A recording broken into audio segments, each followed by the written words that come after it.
Hey vinyl community, what's going on? It's LJ, and I'm here tonight on a cold Monday night in the Boston area to shoot a vinyl update video. There's really actually only 10 or 12 LPs here. I just wanted to share real quick so I can get them put away into the collection, many of which I've been listening to over the last couple of weeks or so. Always looking for everybody's feedback on albums and recommendations, all that good stuff. Background, here is The Who's live at the Isle of Wight Festival in 1970. I picked this up about a month ago. It's a double CD. Killer concert. Let me tell you, this thing gives Live at Leeds, which is a classic, a run for its money as the best Who live release. Just absolutely awesome.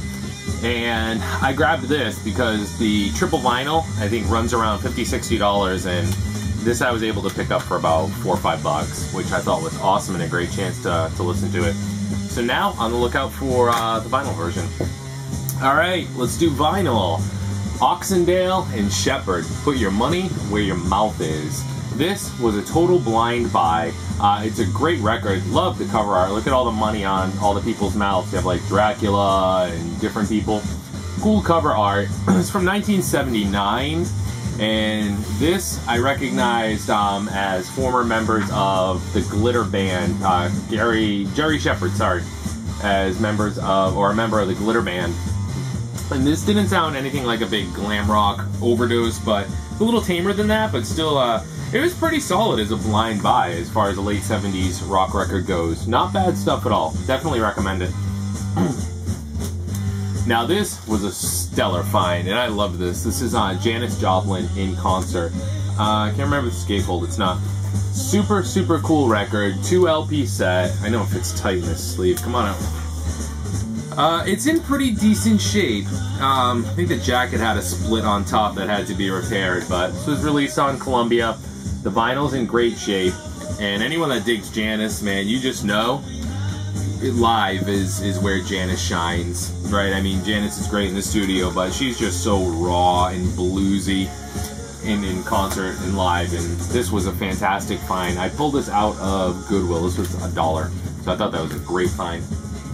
And it played super. Backed with Johnny Winter's, is this his first album? The Progressive Blues Experiment? This was just killer, and I love the comment on the back cover. Winter is hard and heavy in his hypnotic blues bag.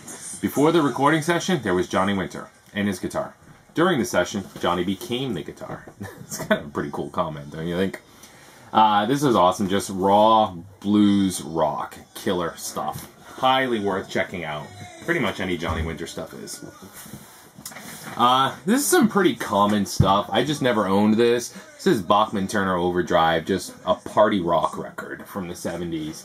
I think this was issued with a cover that folds out into 4 to form like a poster of the band. I don't believe this one does. But like I said, it's just a killer 70s rock record, and it's one that I didn't have. I have all their other stuff, and anything that's on Mercury, I'll usually grab anyways, just because I love Mercury's 70s label. So many great acts on that label. I mean, Thin Lizzy, you name it. Just great stuff. And it was in great shape. This was, I think this was a quarter at a yard sale. Killer stuff. Speaking of Randy Bachman, I was able to turn up a copy of his old band, the Guess Who. And this is Rockin'. I didn't have any familiarity with this album. I had heard a couple of tracks from people that spin vinyl on YouTube, and they were pretty good, so I had really high expectations of this to be just a solid rockin' album, and it is for the most part, but it definitely slows down a few times. It's kind of one that those slower songs are probably going to prevent me from playing this more frequently than I would, because, you know, vinyl is just, it's not as easy to push a button and skip a track. Oh man, I'm actually going to show this. Poison, open up and say, ah! Why not? You know, whatever. I'm just a sucker for finding this for 50 cents and grabbing it, especially when it's in great shape. Not for nothing, it's got a couple of good songs on it. I have the full cover face in the collection as well. So seeing this for 50 cents in great shape, what the hell? Now here's a cool one. Y&T, Down for the Count. I've had this for quite a while. I've spun it quite a few times. As far as Y&T, or previously known as Yesterday and Today goes, this is a really solid album. I think this is 1985. And if nothing else, I love the cover. And you have like this 50s hotel with Dracula biting into the neck of I'm sorry, what I'm gonna say is Futura from Metropolis. I've had this forever. But I mean, just the similarities here between this robot and Futura. Because when I first looked at this, I'm like, alright, why the hell is Count Dracula biting a robot? And then I quickly recognized her as being Futura. I'm not sure how many other people have, I don't want to say put that together, or thought of it, because I could be wrong, but I'm telling you, just looking at the cover of Metropolis, and then looking at this, they're one and the same. No question about it. At least for me. And what I thought was funny too is, it's Count Dracula, and the name of the album is Down for the Count.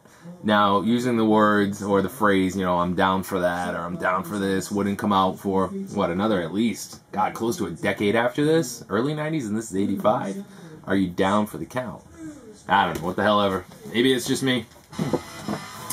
Here is one of the last 38 special albums, besides the first two that I didn't have. This is Strength in Numbers. Pretty cool die-cut cover. 38 special getting a little, glammed and weak at this point. By glammed, I mean kind of selling out. Do you know what I mean? More pop mainstream. Maybe it's a better comment. There are a couple of good tracks on this, but as far as 38 special goes, for me, it's for completists only. It was in great shape. It had the hype sticker on it, which is floating in the sleeve. And it doesn't like to go into the sleeves either because it's die cut. So we'll put that away later. Not bad. Triumph, Thunder 7. I do like Triumph.